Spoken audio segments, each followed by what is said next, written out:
All right, we mentioned this earlier on the broadcast, and welcome back, everybody. But Adam Shapiro was talking to a lot of Bernie Sanders folks who think that the fundraising apparatus that is Team Clinton is also, conveniently, Team DNC. Without getting sort of bogged down in the details here, what his camp is alleging is that when they do joint fundraising together, it is Hillary Clinton's campaign that benefits and not Bernie Sanders. And he thinks that that violates a number of campaign laws as well. Without getting too stuck in the details of this, I have Joe Lieberman here to try to pit him against one or the other and embarrass himself on national TV. Yeah. Let's see how we do. Go. All right. All right. Very good to have you, Senator. Thank you very much. Good to be here, Nick. Is this much ado about nothing, as the Clinton folks say, or does Sanders have a point? His campaign has always felt the establishment, the DNC, doesn't like me, will do almost anything in its power to stick it to me. What do you think? Well, he's probably somewhat right about that. I mean, I think this is much more politics than law. I mean, Senator Sanders made the complaint in the letter to the Democratic National Committee. He hasn't, at least yet, filed any charges with the Federal Elections Commission. From what I hear, people who are election law experts say that this happens a lot, joint fundraising between a national committee and a particular candidate. Senator Sanders may think that it's too cozy a relationship. It does seem odd at face value, though, right? I mean, yeah. It's, I guess, the same thing with superdelegates. They just seem odd. It fits into, first let me say that it is fascinating that the two surprisingly successful outsider candidates this year in each party, Donald Trump, Bernie Sanders, currently fighting their respective national committees. And to some extent, that's because they feel that their national committees are not really sympathetic to them.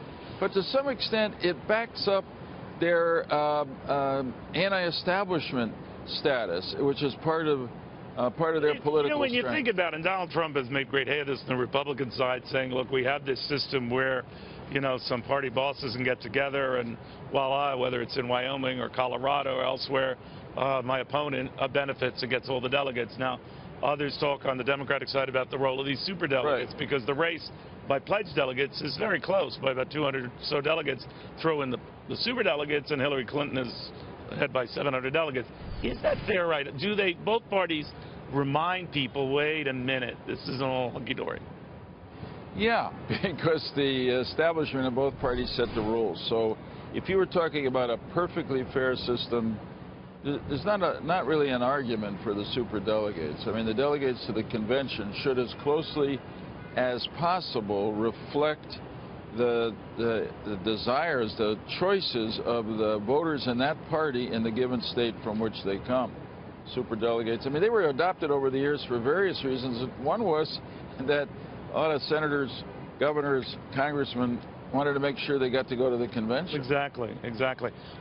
Real quickly, I was talking to former Defense Secretary Cohen on this subject, the fact that both prominent Democratic candidates have attacked the administration for not more forcefully pushing this issue of allowing victims' families, 9/11 victims' families, to sue the Saudis, given the Saudi government's role, maybe at a mid or lower level, the royal family's role in the 9/11 attacks. And he said that it's slippery slope if you go there. What do you make of that? Well, look, this is really between a rock and a hard place, because the Saudis are important allies of ours. There's a whole new generation of leadership coming on. They've been much more proactive. We disappointed them when we made the deal with Iran for nuclear weapons. It's important to try to rebuild that relationship. On the other hand, how are you going to say no if people who lost loved ones to terrorists can somehow make the claim that it goes back to somebody in Saudi Arabia? So what do you make of their threat that they'll respond tit for tat? I think I don't know that it's possible to really pull all their money out of U.S.